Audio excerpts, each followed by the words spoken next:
Olá, meus irmãos, meus amigos do YouTube. Nós vamos estar compartilhando hoje um texto que está em Apocalipse capítulo 3, verso 20, que diz o seguinte: eis que estou à porta e bato. Se alguém ouvir a minha voz e abrir a porta, entrarei em sua casa e com ele cearei e ele comigo. Pai Santo, em nome de Jesus, pedimos ao Senhor que nos dê graça para compartilhar esta palavra. E não somente a mim que compartilha, mas a todos aqueles que tiveram a oportunidade de ouvir esse texto, venham ser abençoados pelo Senhor por meio desta administração, no nome de Jesus. Amém e amém.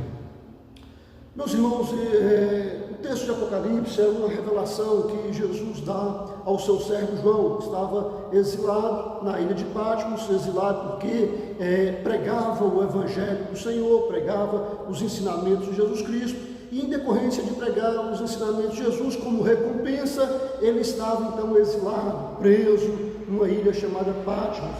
E nessa ilha ele estava preso, mas o seu espírito não. Ele buscava a Deus, ele transcendia em oração, na busca do Altíssimo, na busca do Sagrado, buscando ter comunhão com Deus, ter experiências com Deus. E nessa busca de Deus, nessa comunhão com Deus, ele então alcança a revelação que Jesus traz para a sua igreja, tanto nos dias em que eles viviam, como um presente, um futuro, pouco depois de um futuro ainda mais para frente. Mas o importante é que Jesus traz a revelação dele para os seus filhos, aqueles que buscam a sua palavra, aqueles que buscam comunhão com Deus, aqueles que se distanciam daquilo que é errado e perverso, e porque pregam o Evangelho genuíno do Senhor, são verdadeiramente perseguidos. E João, então, perseguido, preso na ilha de Patmos, ele tem, então, algumas visões, e Jesus revela para ele algumas coisas que iria acontecer. E Jesus traz uma revelação para a igreja de Laodiceia. A igreja de Laodiceia é uma igreja que estava numa cidade chamada Laodiceia, o mesmo nome da igreja, uma cidade rica, uma cidade grande para a época, uma cidade onde a medicina tinha avançado muito, comparando com os outros lugares naquela época, ou seja, para a época aquela cidade estava avançada nos recursos da medicina, na oftalmologia e bem por diante.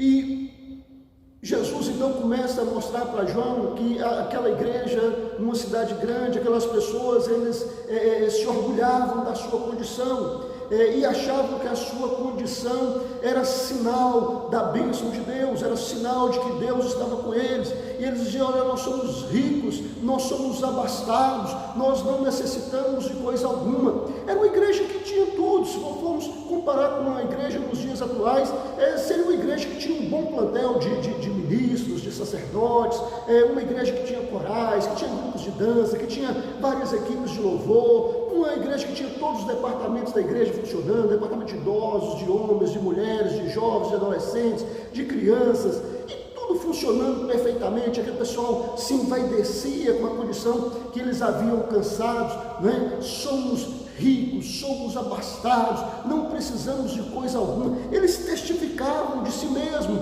achando que aquilo era um sinal de que Deus estava com eles, de que Deus os abençoava. Mas o interessante é que Jesus revela para João que a visão que Jesus tinha daquela igreja era muito diferente do que a visão que aquela igreja tinha de si mesma. E Jesus diz para eles: olha, ô João, eu estou à porta e bato, ou seja, nem lá dentro eu estou, não tem lugar para mim dentro daquela igreja. Eles me colocaram para fora, o orgulho deles é tão grande que eu não estou lá dentro.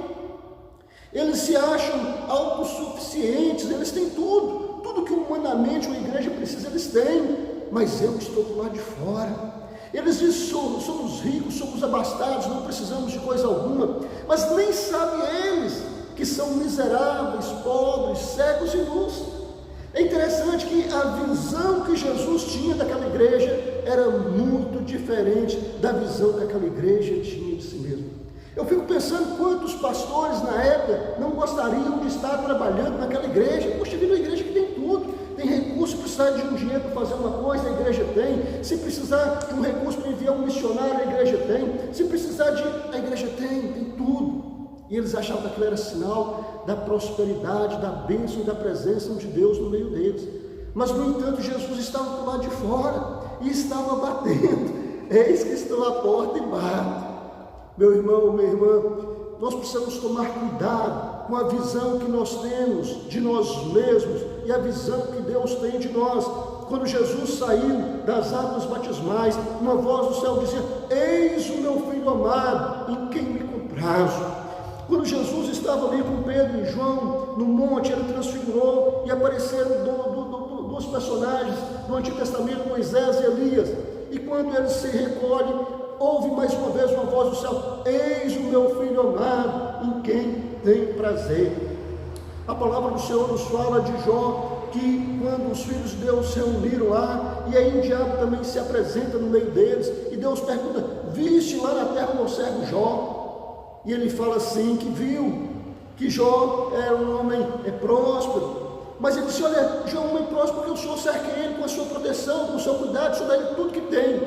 Deus falou: meu servo Jó, ele é um homem íntegro, reto, temente a Deus e se desvia do mal. Meu irmão, minha irmã, nós precisamos ter um testemunho de Deus acerca da nossa vida.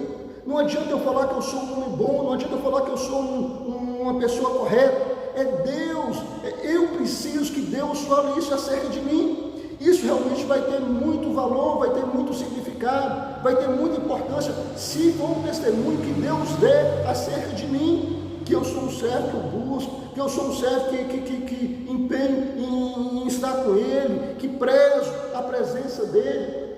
Mas se isso não vir como testemunho de Deus, esse testemunho, ele é questionável. Ele pode ser verdadeiro, pode não ser verdadeiro, mas o testemunho de Deus, Jesus diz que o testemunho do Pai é verdadeiro, é verdadeiro. Então, ter um testemunho da parte de Deus, ter um testemunho da parte de Deus que nós somos seus filhos.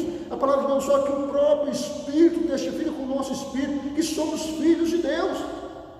Não adianta eu sair gritando por aí e falar que eu sou filho de Deus, se eu não ouvir o testemunho do Espírito Santo sussurrando no meu coração: tu és o meu filho, eu te amei, eu te tirei, eu habito na sua vida, eu estou contigo. Precisamos ouvir a voz de Deus acerca de nós. Se não estamos ouvindo, alguma coisa está errada, ou porque Ele não está, ou porque nós não estamos escutando. E tanto uma coisa quanto outra são terrivelmente ruins para nós, porque dependemos da presença de Deus em nós. É a presença de Deus em nós que nos torna filhos de Deus, porque quando aceitamos a Cristo como Senhor e Salvador da nossa vida, o Senhor então envia o seu Espírito como selo, como garantia da parte de Deus que nós somos os seus filhos. Então precisamos ter o Espírito de Deus em nós. E a outra coisa é ouvir a voz de Deus, porque se o Espírito de Deus está em mim, mas eu não ouço a sua voz, também tem algo de ruim, tem algo acontecendo equivocado. Naquela igreja não ouvia mais a voz de Jesus. Jesus estava à porta, estava batendo, mas ninguém ouvia a porta, ninguém abria a porta, ninguém convidava Jesus para entrar. Então é importante tanto termos o Senhor dentro de nós, como estarmos com os nossos ouvidos, a nossa audição desobstruída para ouvir a palavra de Deus, para ouvir o chamado de Deus para as nossas vidas, para ouvirmos a direção de Deus para nós. É interessante que o livro do Apocalipse não cita nenhum versículo do Antigo Testamento. Praticamente todos os livros do Novo Testamento citam passagens completas do Antigo Testamento. Já Apocalipse não tem nenhuma citação do Antigo Testamento, mas é o livro do Novo Testamento que tem a maior quantidade de alusão a passagens do Antigo Testamento. No texto aqui de Apocalipse, Jesus fala: eis que estou à porta e bato. Mas no livro de Gênesis tem um episódio muito interessante, que Deus conversa com Caim. Caim permitiu que uma semente ruim entrasse no seu coração, e essa semente o instigasse a tirar a vida do seu próprio irmão. E antes que isso acontecesse, antes que isso se tornasse uma realidade, enquanto isso era apenas um pensamento no coração de Caim, Deus então fala com Caim. Caim ouviu a voz de Deus dizendo: Caim, eis que o mal está à porta, mas cabe a você dominá-lo.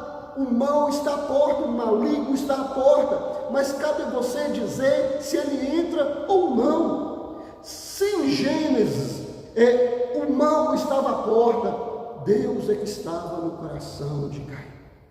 E Deus estava alertando Caim: olha, Caim, o mal está à porta. Agora cabe você decidir quem que fica. Eu estou aqui, eu estou com você. Mas a decisão é sua. Irmãos, Deus não mete o pé na porta do coração de ninguém e fala: eu vou entrar aí e toma e sai. Não, Deus não faz isso. Por isso Jesus fala: eis que estou à porta e bato. Se alguém ouvir a minha voz e abrir a porta, Jesus não arromba. Você precisa ouvir a voz de Jesus. Eu preciso ouvir a voz de Jesus. Nós precisamos convidar Jesus para que entre no nosso coração e faça em nós morada. E se ouvirmos a voz de Jesus e abrirmos a porta e o convidarmos, ele então entra. Mas não apenas entra, meus irmãos. E ele diz: cearei com ele e ele comigo. É muito comum as igrejas evangélicas escolher um dia do mês para celebrar a ceia do Senhor, onde comem um pedaço de pão, que é símbolo do corpo e do sangue do corpo de Jesus, tomam um cálice, que é símbolo do sangue de Jesus. E geralmente as igrejas fazem isso uma vez por mês. A maior parte das igrejas faz uma vez por mês. Isso altera o dia. Tem igreja que faz no primeiro domingo, tem igreja que faz no segundo domingo, tem igreja que faz no primeiro domingo pela manhã, tem igreja que faz no primeiro domingo no culto da noite, tem igreja que faz mais de uma vez por mês. E isso não é importante. Quando Jesus fala cear com ele e ele comigo, ele não está se referindo simplesmente a um memorial, mas ele está referindo a uma prática. Quando Jesus morreu, passou 3 dias, Jesus ressuscitou. E Jesus ressuscitado, então, aparece a algumas pessoas. Mas alguns discípulos começaram a debandar. Eles não viram o Senhor ressurreto. Eles não viram Jesus que havia ressuscitado. E eles começam a ir embora, cada um para o seu lugar, cada um para a sua casa, cada um para o seu canto. E Jesus então encontra com 2 discípulos que estavam no caminho de Emaús. E aqueles discípulos estavam amargurados, estavam tristes, estavam enlutados, não é? Diante da tristeza, da morte, da decepção, porque esperavam que Jesus ia ser o rei de Israel, o Messias, que ia constituir um governo político e ia arregimentar um exército para lutar contra o Império Romano. E isso não aconteceu. Isso frustrou muitos dos seus seguidores, muitos dos seus discípulos, embora Jesus em momento algum falou que ele era esse tipo de Messias. Pelo contrário, Jesus falou que o seu reino não era deste mundo. Mas muitas vezes as pessoas entendem o que elas querem, e não o que Jesus fala, e não o que Jesus ensina, e não o que Jesus traz como revelação para a nossa vida. Mas voltando aqui, Jesus acompanhou esses discípulos no caminho de Emaús. O que estão fazendo? Eles falaram: estão indo embora, estamos aqui tristes, Jesus morreu, o profeta de Nazaré, e nós estamos tristes e tal. E Jesus: o que aconteceu? Mas só o senhor não sabe o que aconteceu? E Jesus, ali naquela conversa, começa a partir de Moisés, dos escritos, dos profetas, e a expor para eles a necessidade que o Messias precisava morrer e ressuscitar. Mas ardia o coração deles quando Jesus expunha para eles as Escrituras. O coração deles ardia, mas não foi o suficiente para abrir o seu entendimento, para abrir a sua compreensão, que era Jesus que falava com eles. Às vezes, irmãos, tem pregações eloquentes, pregações muito bem elaboradas, muito bem feitas, que às vezes arde o coração de quem ouve, mas que quem ouve às vezes não está disposto, ou não está pronto, ou tem algo na vida dele que impede ele de alcançar a revelação que Deus tem para a vida dele. E Jesus falava com eles, ardia o coração deles, mas mesmo assim eles não alcançavam o entendimento, a revelação, a compreensão daquilo que Jesus falava. E então eles encontram uma hospedaria e se dirigem para ela, e Jesus começa a seguir caminho. E eles então chamam Jesus: moço, olha, hospeda conosco aqui, já se faz tarde. fica com a gente aqui. E Jesus então entrou com eles ali na hospedaria, hospedou com eles, e a Bíblia fala que quando Jesus partiu o pão, eles reconheceram que era Jesus. Não reconheceram Jesus quando as mulheres falaram que Jesus havia ressuscitado. Não reconheceram quando outros dos discípulos falaram que Jesus tinha ressuscitado. Não reconheceram quando o próprio Jesus esteve andando com eles e lhes expunha a palavra, ardia o seu coração, mas eles não alcançaram o entendimento. Mas quando eles comem com Jesus, o entendimento deles é aberto, a compreensão é aberta, a revelação é trazida dos céus sobre a vida daqueles homens, e eles então compreendem que era Jesus que estava com eles, e eles não sabiam. Por isso que agora Jesus na igreja de Laodiceia, Jesus que não estava dentro daquela igreja, que as coisas que aconteciam, a prosperidade que acontecia naquela igreja, não era sinal da presença de Jesus, porque Jesus não estava presente, Jesus estava do lado de fora. Mas Jesus tem uma proposta para aquela igreja: olha, se vocês ouvirem a minha voz, se vocês abrirem a porta, eu vou entrar, mas você abre vocês, ou seja, eu vou abrir o entendimento de vocês, para que vocês vejam, vocês que se acham ricos, vocês que se acham abastados, vocês que se acham miseráveis, olha, vocês vão entender que sem mim, todos são miseráveis, pobres, cegos e nus. Podem ter tudo, pode ter a melhor equipe de louvor, pode ter a melhor equipe de ministros, pode ter uma igreja lotada de 20 mil membros, 30 mil membros, 50 mil membros, não importa quantos, mas se Jesus não está dentro, pode funcionar ali humanamente tudo de maneira perfeita, mas aos olhos do Senhor é uma igreja pobre, é uma igreja miserável, é uma igreja cega, é uma igreja nua, é uma igreja que está despida da graça de Deus. E uma vez que nós despimos da graça de Deus, nós damos lugar à violência, nós damos lugar ao ódio, nós damos lugar à idolatria, nós damos lugar a práticas mundanas, nós damos lugar a situações que falamos às vezes em nome de Deus, sem a permissão de Deus, sem o consentimento de Deus, sem conhecermos o Deus do qual estamos falando.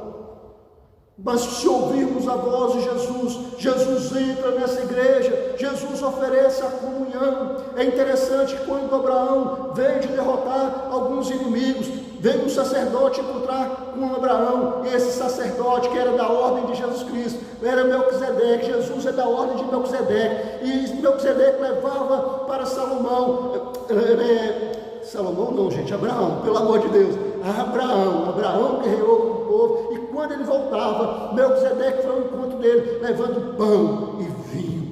O Senhor, meus irmãos, é aquele que oferece a destra da comunhão, o Senhor é aquele que oferece a comunhão, e quando nós entramos em comunhão com Ele, os nossos olhos são abertos, a nossa compreensão é aberta, e nós passamos a compreender a revelação de Deus para a nossa vida, que Deus é amor, que Deus nos ama, que ainda que a gente tenha todas as coisas dessa terra, mas se o Senhor não estiver presente, essas coisas não valem nada, essas coisas estão destruídas de poder. Se é uma igreja cheia, mas é uma igreja cheia de heresia, cheia de mentira, cheia de engano, é uma igreja pobre que não tem poder para expulsar demônios, que não tem poder para curar o enfermo, que converte, as pessoas acomodam naquela igreja porque gosta do banco almofadado, porque gosta do luxo que aquela igreja tem, porque gosta às vezes da reunião que aquela igreja tem, mas que Jesus não está lá. Não é por causa de Jesus que eles estão lá, mas quando nós temos comunhão com Jesus, a revelação do Senhor vem sobre a nossa vida, e nós começamos a entender que nós precisamos voltar para o Evangelho do qual Paulo não se envergonha, o Evangelho que é poder de Deus para a salvação de todo aquele que crê, que é o Evangelho de Deus que precisa ser valorizado e respeitado, não pode ser pisoteado, não pode ser tratado de qualquer maneira. Jesus não pode ficar por lá de fora. Quem tem que ficar por lá de fora é a politicagem, quem tem que ficar por lá de fora é a maldade, quem tem que ficar por lá de fora é o preconceito, quem tem que ficar de fora é o racismo, quem tem que ficar por lá de fora é muitas outras coisas que não glorificam a Deus. Mas quando Jesus entra, você começa a amar, você começa a respeitar as pessoas, você, ainda que você não concorde concorde com ela, você não sai amaldiçoando, você não sai maltratando, mas você segue orando a Deus para que Deus abra o entendimento daquela pessoa, para que do mesmo modo que você alcançou a revelação de Deus no momento que você teve comunhão com Ele, que essa pessoa também venha ter essa oportunidade de ouvir a voz de Jesus, abrir a porta do seu coração para que Ele entre, e essa pessoa também tendo comunhão com Ele, venha ter o seu entendimento aberto, a sua compreensão aberta, para andar nos caminhos do Senhor, como filho e filha de Deus. Meu irmão, minha irmã, um grande abraço, que Deus em Cristo te abençoe.